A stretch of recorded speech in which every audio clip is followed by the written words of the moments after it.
کرمنا بنی آدم صدق اللہ العظیم وصدق رسوله النبی الکریم الامین قال اللہ تبارک و تعالی فی شان حبیبہ مخبرا و آمرا ان اللہ و ملائکتہ یصلون علی النبی یا ایہا الذین آمنوا صلوا علیہ وسلموا تسلیما اللہم صل علی محمد وعلی آل محمد وبارک وسلم الصلاة والسلام علیک یا رسول اللہ الصلاة والسلام علیک یا حبیب اللہ الصلاة والسلام علیک یا رحمة للعالمین وعلی آلک واصحابک یا خاتم النبیین الصلاة والسلام علیک یا رسول الثقلین وعلى آلك وأصحابك يا جد الحسن والحسین کہیں کس کو دوائے درد ہجراں یا رسول اللہ دکھانا مجھ کو بھی وہ روح تاباں یا رسول اللہ دکھانا ہم کو بھی وہ روح تاباں یا رسول اللہ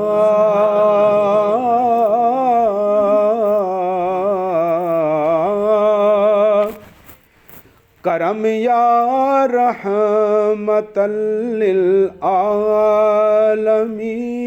یا شافع محشر یا رسول اللہ یا حبیب اللہ کرم یا رحمت للعالمین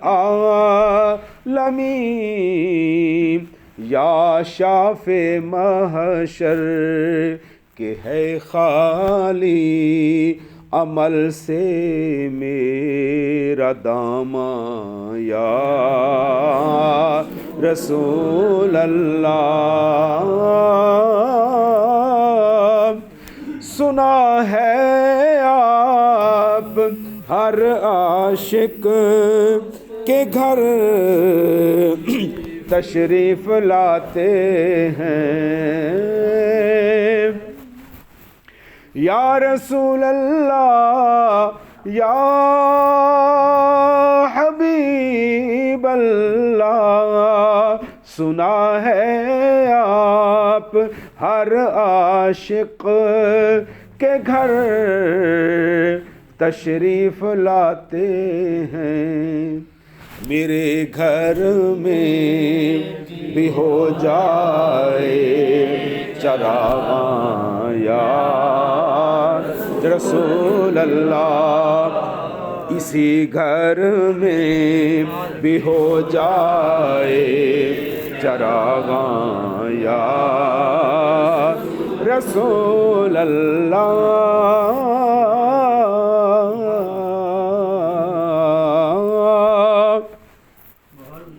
دکھاتا پھر رہا ہوں کب سے ان سینے کے داغوں کو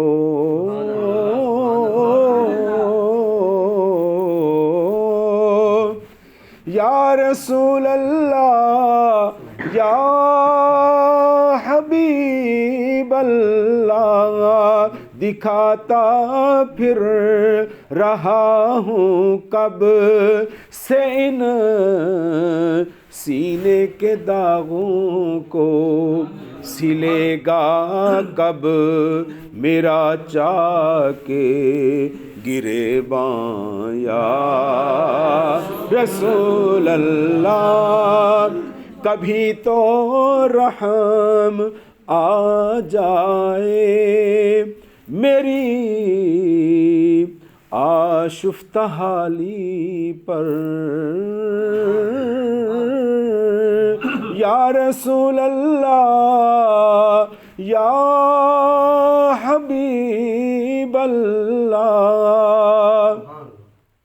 کبھی تو رحم آ جائے میری آشفتہ حالی پر کبھی تو ہو گزر سوئے غریباں یا رسول اللہ کبھی تو ہو گزر سوئے غریباں یا رسول اللہ کیا ہے نام لیواؤں میں شامل اپنے اعظم کو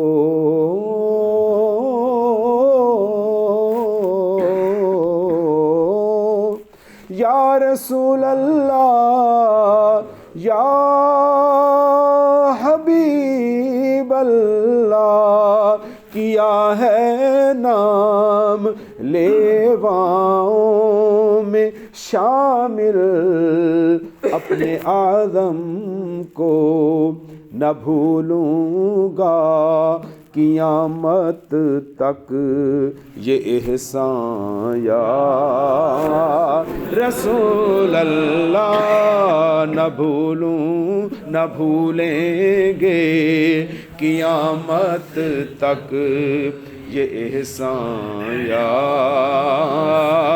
رسول اللہ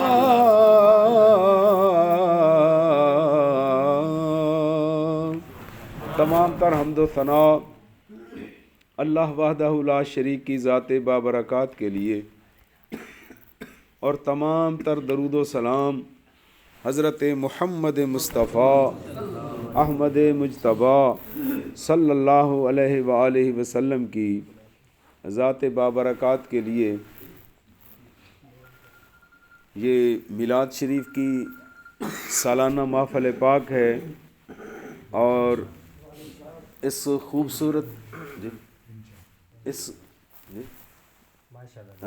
اس خوبصورت گھر میں اللہ تعالیٰ نے اپنے محبوب اور اپنے محبوب کے ذکر کی ہمیں توفیق عطا فرمائی ہے۔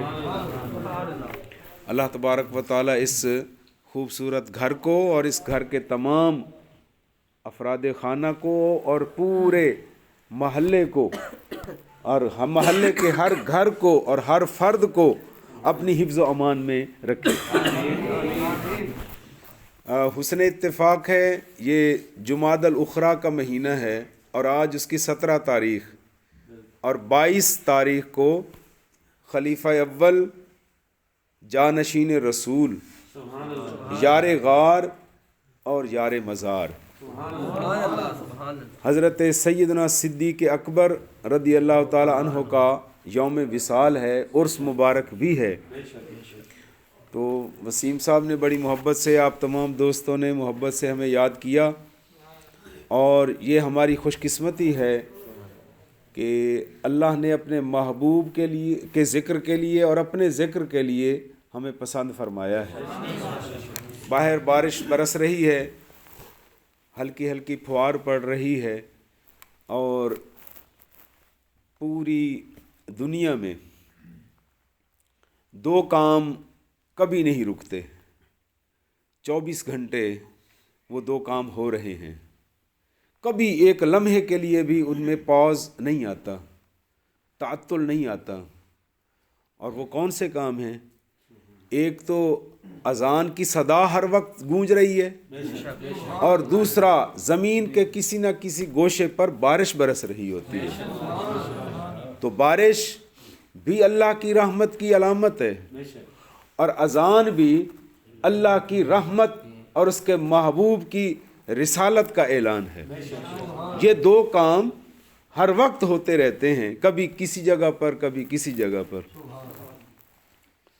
تو اللہ تبارک و تعالیٰ نے ہمیں اس شدید موسم میں ہم سب کو یہاں اکٹھا ہو کر جمع ہو کر اپنے اور اپنے محبوب کے ذکر کے لیے پسند فرمایا ہے۔ یہ بہت بڑی کرم نوازی ہے، اور مل کر ہم اللہ کی بارگاہ میں اس کرم نوازی پر اس کا شکرانہ ادا کرتے ہیں۔ اور جب زبان پر شکر کے کلمات آ جائیں تو سمجھ لو اللہ پاک راضی ہے۔ یہ نشانی ہے پروردگار عالم کی رضا کی۔ جس پر اللہ پاک ناراض ہو جائے اس بدبخت کی زبان پر شکر آ ہی نہیں سکتا، آتا ہی نہیں۔ اور جس کی زبان پر یہ الفاظ جاری رہیں، یا اللہ تیرا شکر ہے، یا اللہ تیرا شکر ہے، یا اللہ تیرا شکر ہے، تو اللہ تبارک و تعالیٰ نے اپنے اوپر اپنے ذمہ کرم پر یہ لیا ہوا ہے، جو شکر کرتا جائے گا اللہ اپنی نعمتوں میں اضافہ کرتا جائے گا۔ آئیے قرآن پاک کی وہ مشہور و معروف آیت کریمہ جس میں اللہ تبارک و تعالیٰ نے فرمایا ہے وَلَقَدْ كَرَّمْنَا بَنِي آدم، اور بے شک ہم نے اولاد آدم کو عزت بخشی۔ دعا بھی کریں کہ اللہ رحمت کی بارش عطا فرمائے۔ بے شک ہم نے اولاد آدم کو عزت عطا فرمائی۔ یہ کتنی بڑی اللہ کی کرم نوازی ہے کہ باقی ساری کائنات کو پیدا فرمایا ہے، اور جب عزت کی بات آئی ہے تو حضرت انسان کو یاد فرمایا کہ اسے عزت عطا فرمائی گئی۔ اس کی ایک جھلک سن لیں۔ انسانوں کے علاوہ باقی جتنی مخلوقات ہیں وہ اپنا رزق حاصل کرنے کے لیے اپنا منہ زمین کی طرف جھکاتی ہیں، زمین پر منہ لے جا کر خوراک حاصل کرتی ہیں۔ اور جب انسان کی باری آئی فرمایا اے انسان جانوروں یا چرندوں پرندوں کی طرح اگر تو بھی منہ نیچے کر کے اپنا روٹی کھائے یا پانی پیے تو تیری عزت کیا رہے گی؟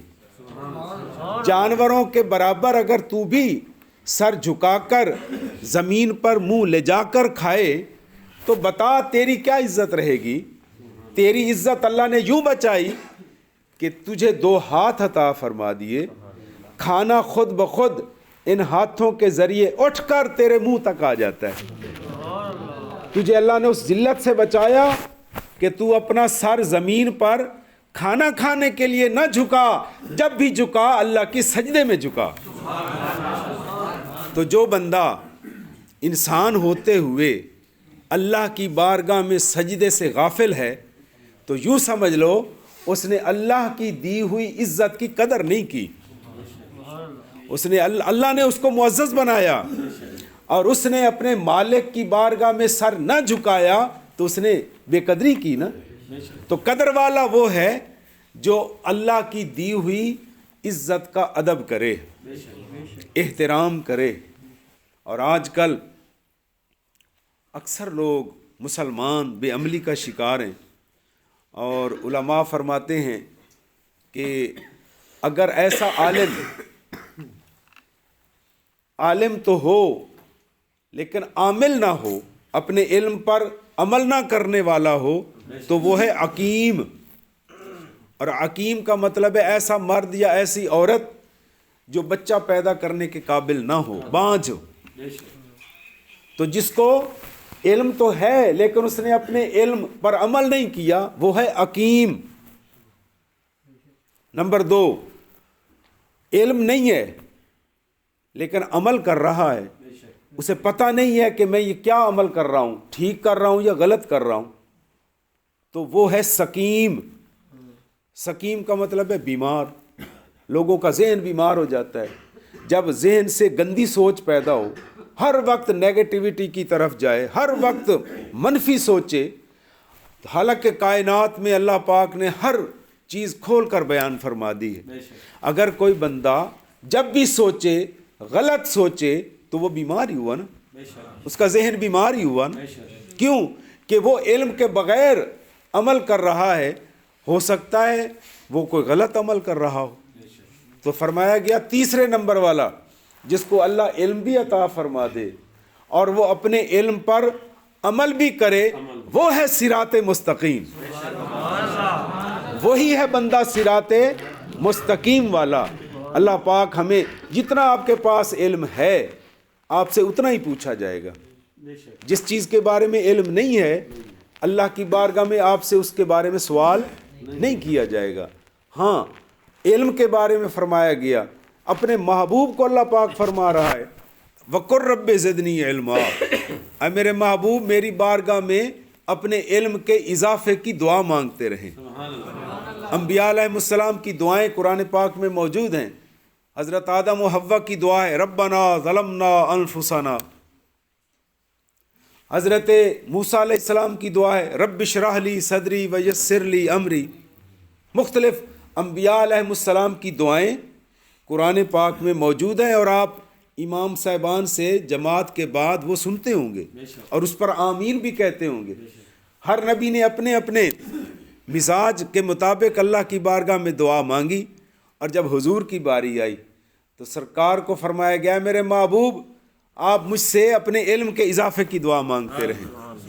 اور حضرت مجدد الفسانی شیر ربانی جنہوں نے اکبر بادشاہ کے سامنے پھر اس کے بعد اس کے بیٹے جہانگیر کے سامنے ڈٹ کر اسلام کا دفاع کیا اور اکبر کو جھکنے پر مجبور کیا، حالانکہ انہیں گرفتار کر کے گوالیار کی جیل میں ڈالا گیا۔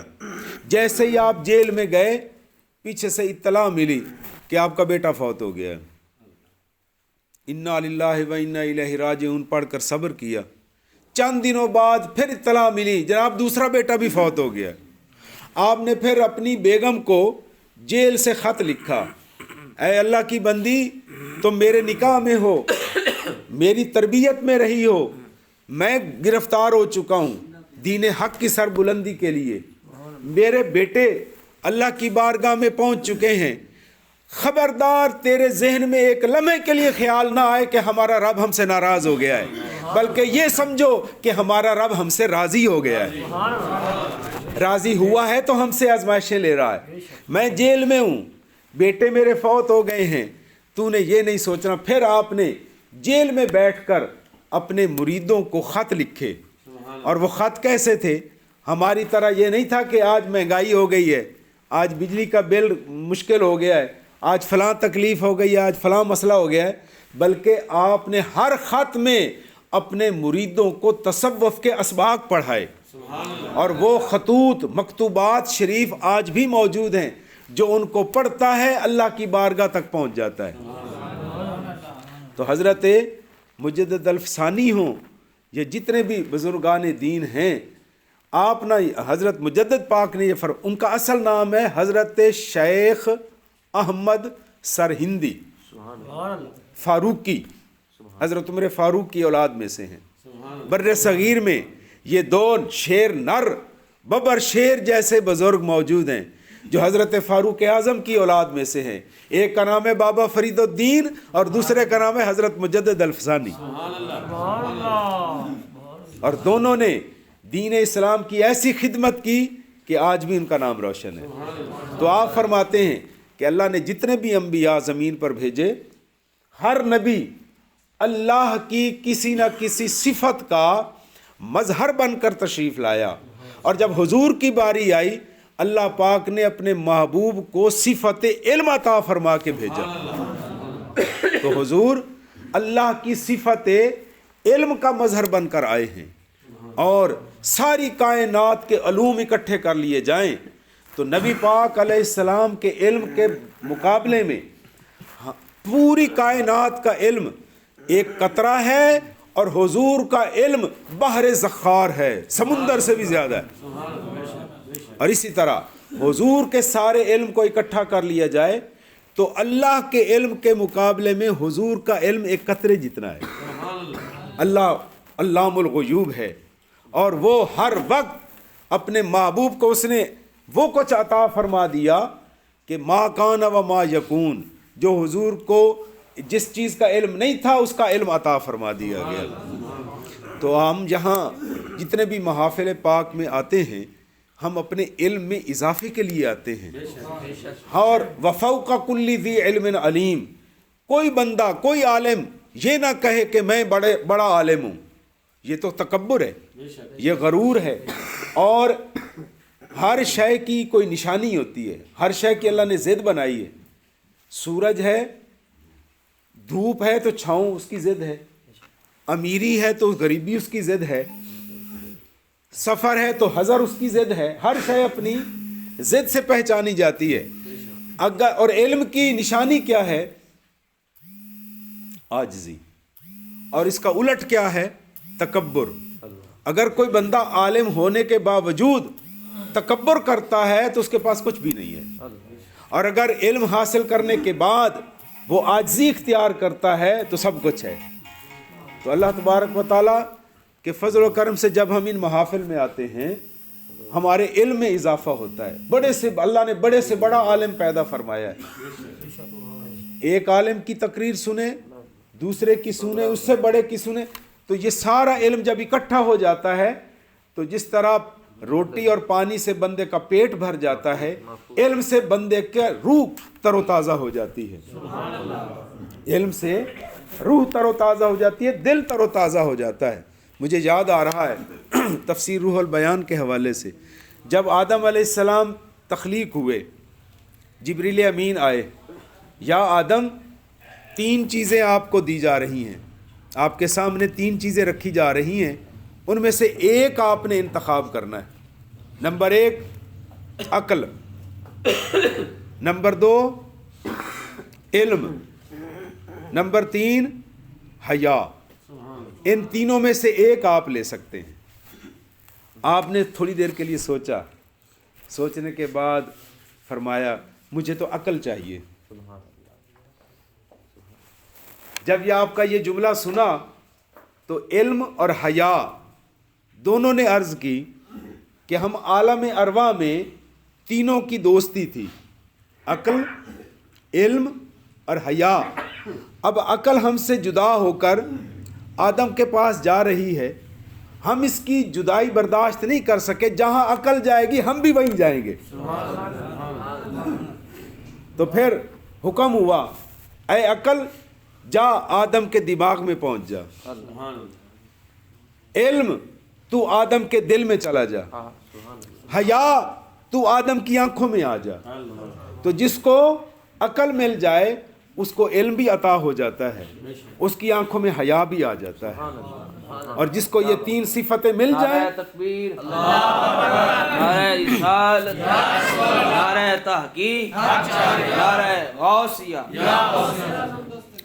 جس کو اس دور میں اس عجیب حالات میں جس کو یہ 3 صفتیں بھرپور طریقے سے ملی ہوئی ہوں وہ اللہ کا ولی بندہ ہے۔ اللہ اس کو اپنی قسمت پر ناز کرنا چاہیے، ورنہ صورتحال تو یہ ہے کہ نیکی کا موقع ہے لیکن ہم نیکی نہیں کر سکتے۔ اور آخر میں آپ کے سامنے نیکی کے حوالے سے ایک بات کرتا ہوں۔ اللہ کے ایک نبی کو اللہ نے وحی بھیجی، جاؤ اپنی امت کے فلاں بندے کے پاس اور اس سے جا کر میرا پیغام دو کہ جتنی عمر گزار چکا ہے وہ تو گزر گئی، جتنی باقی ہے اس کو رب نے 2 حصوں میں تقسیم کر دیا ہے۔ آدھی عمر اس کی غربت میں گزرے گی اور آدھی امیری میں گزرے گی۔ البتہ میں رب اس کو یہ موقع دے رہا ہوں، چوائس دے رہا ہوں، پہلے غربت مانگنا چاہتا ہے یا امیری۔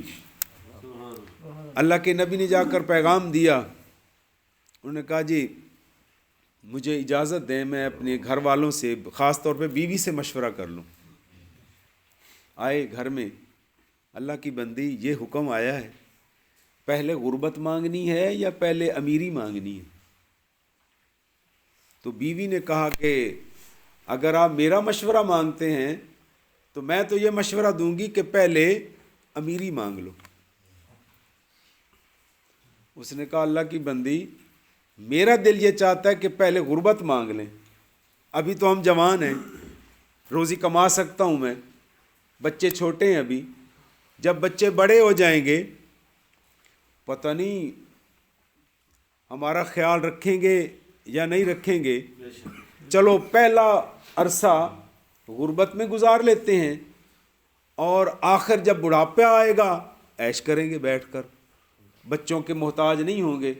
اور آج کل کلچر کیا بنتا جا رہا ہے، دوست باپ کے مقابلے میں آ کر کھڑے ہو گئے ہیں،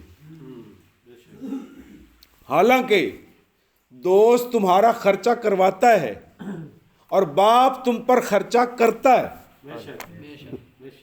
نمبر 2، دوست والا رشتہ تم نے بنایا، باپ والا رشتہ تمہارے رب نے بنایا۔ نمبر 3، دوست کی گالی بھی سن کر برداشت کر لیتے ہو، بلکہ دانت نکالتے ہو، ہنستے ہو، اور باپ کی جھڑکی بھی برداشت نہیں کرتے۔ تو یہ حالات آج کل بن چکے ہیں۔ وہ وقت کاش واپس آ جائے کہ جب ہم اپنے والدین سے ملیں، ان کے ہاتھوں کو بوسہ دیں، ان کے پیروں کو بوسہ دیں۔ یہ کلچر ہے ہمارا اسلامی کلچر، جس کو آج کل لوگ بھولتے جا رہے ہیں۔ تو اس نے، بیوی نے کہا نہیں آپ ایسا کریں، پہلے اللہ سے امیری مانگ لیں، بعد میں دیکھا جائے گا، وہ رب جانے اور اس کا کرم جانے۔ انہوں نے جا کر عرض کی حضور ہمارا باہمی مشورہ یہ ہے کہ ہمیں پہلے امیری چاہیے۔ بس اللہ کے نبی نے دعا کی، ہاتھ پھیرنے کی دیر تھی، پیسے کی ریل پیل شروع ہو گئی۔ جیسے کہتے ہیں نا بھائی، وہ مٹی کو بھی ہاتھ لگاتا تھا وہ سونے کا وہ سونا ہو جاتا تھا۔ تو پیسے کی آمد شروع ہو گئی۔ اب بیوی نے کہا اللہ کی بارگاہ میں اللہ کے نبی کی دعا قبول ہو گئی، ہمارے پاس رزق کی آمد ہو گئی ہے، پیسے کی ریل پیل شروع ہو گئی ہے، اب اللہ کے بندے اللہ کی یہ نعمت تمہارے پاس پہنچ چکی ہے، اب اپنے ہاتھ کو کھلا چھوڑ دے۔ میں اللہ کی بارگاہ سے دیا ہوا رزق پکاتے نہیں تھکوں گی، تو تقسیم کرتے ہوئے نہ تھکنا۔ میں پکاتی جاؤں گی، تم تقسیم کرتے جاؤ گے، خود بھی کھائیں گے، اللہ کی مخلوق کو بھی کھلائیں گے۔ اب اس نے ہاتھ کھول دیے، جتنا آیا خود بھی کھایا، اپنی بیوی بچوں کو بھی کھلایا، باقی اللہ کی بارگاہ میں لٹا دیا۔ اگر بازار میں گیا ہے نا کپڑا خریدنے کے لیے، تو ایک کی بجائے 2 جوڑے خریدے، ایک اپنے لیے، ایک اللہ کی بارگاہ میں قربان کرنے کے لیے۔ جوتا لیا تو 2 جوڑے، ایک اپنے لیے، ایک اللہ کے راہ میں کسی مسکین کو دینے کے لیے۔ اس نے لٹانا شروع کر دیا اللہ کا دیا ہوا رزق۔ جب وہ مخصوص وقت ختم ہو گیا، اللہ کے نبی کی طرف سے پھر وحی آئی، اللہ کے نبی کی طرف، اے میرے نبی جا اپنے اس امتی کو یہ خوشخبری دے کہ اس کا امیری والا وقت اب ختم ہو گیا ہے، اب اس کا غربت والا وقت شروع ہونے والا تھا، لیکن اس نے میرے دیے ہوئے رزق سے میری مخلوق پر خرچہ کیا ہے، میں نے راضی ہو کر اس کی تقدیر کو بدل دیا ہے۔ اب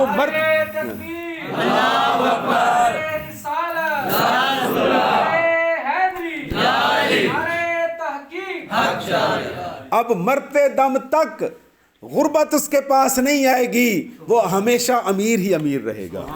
اور اگر آپ بھی چاہتے ہیں کہ اس مہنگائی کے دور میں آپ کا غربت کے سائے آپ پر نہ پڑے، تنگی آپ کے قریب نہ آئے، آپ کبھی کسی کے سامنے یوں ہاتھ پھیلانے کی ذلت سے دو چار نہ ہوں، تو پھر آپ کے پاس جتنا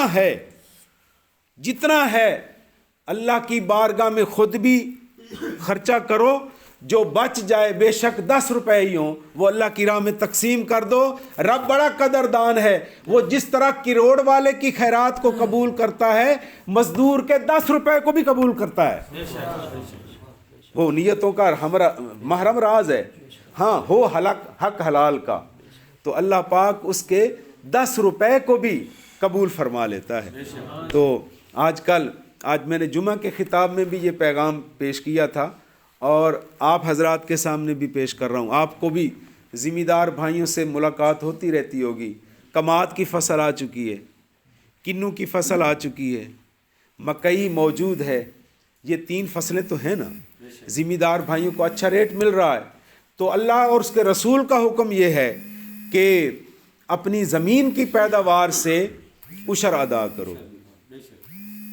اگر 100 من آپ کی پیداوار ہوئی ہے, 95 من کے آپ مالک ہیں. مالک حالانکہ وہ ہے, اس نے آپ کو مالک بنا دیا, اور 5 من آپ کے نہیں ہیں, وہ آپ اللہ اور اس کے رسول کے نام کے باہر نکال دیں اور عشر ادا کریں, مستحقین پر خرچ کریں. باقی دیکھیں پھر 95 من میں برکت کیسے آتی ہے. اور اگر آپ کو یہ شیطانی وسوسہ آ جائے کہ یار یہ تو عشر دیتے ہوئے بڑا مسئلہ بنے گا, تو حکومت کو بھی تو ٹیکس دے رہے ہو. کتنے ٹیکس لے رہی ہے حکومت؟ آپ سے پوچھ کر لیتی ہے؟ بلکہ وہ آپ کی گردن پر رکھ کے نا ہاتھ وصول کر رہی ہے. اور حکومت کو بھی تو ٹیکس دے رہے ہو نا. بجلی کے بلوں پہ بھی تو ٹیکس دے رہے ہو یا نہیں دے رہے؟ سیل ٹیکس دے رہے ہو, پروموشن ٹیکس دے رہے ہو, انکم ٹیکس دے رہے ہو, ویلتھ ٹیکس دے رہے ہو. حکومت کو ٹیکس دینے پر تیار ہو اور اللہ اور اس کے رسول کو نہیں دے سکتے. اللہ اور اس کے رسول نے آپ سے مانگا ہے کہ یہ 5 من اللہ کے ہیں, اس کے محبوب کے ہیں, اور ان کے نام پر غریبوں میں تقسیم کریں. تو اللہ تبارک و تعالی ہمیں صدقہ و خیرات کی, اور یہ صدقات 2 قسم کے ہیں, صدقات واجبہ, صدقات نفلی. صدقات واجبہ کیا ہیں؟ ان کے بارے میں ہم اپنی مرضی نہیں کر سکتے. جو اللہ اور اس کے محبوب کا حکم ہے وہی کچھ دینا پڑے گا. زکوٰۃ, عشر اور فطرانہ, اس میں آپ 1 روپے کی کمی کریں گے تو وہ حکم پورا نہیں ہوگا. اور جو نفلی صدقہ ہے, جیسے میلاد شریف پر آپ نے دیگیں پکا دی, کل خانی پہ تقسیم کر دیا, کوئی نفلی صدقہ آپ نے کیا ہے, اس میں آپ کمی بیشی کر سکتے ہیں. چاہے 1 دیگ ہمت ہے تو 1 دیگ بنائیں, 10 دیگوں کی ہمت ہے تو 10 دیگیں پکائیں. لیکن صدقات واجبہ میں ہمیں اسی معیار کو اپنانا پڑے گا جو حکم فرمایا گیا ہے. اللہ تبارک و تعالی میری اور آپ کی حاضری قبول و منظور فرمائے. یہ چند علم کی باتیں ہیں, انہیں یاد بھی رکھیں اور آگے تک بھی پہنچائیں. وما علینا الا البلاغ المبین. جی.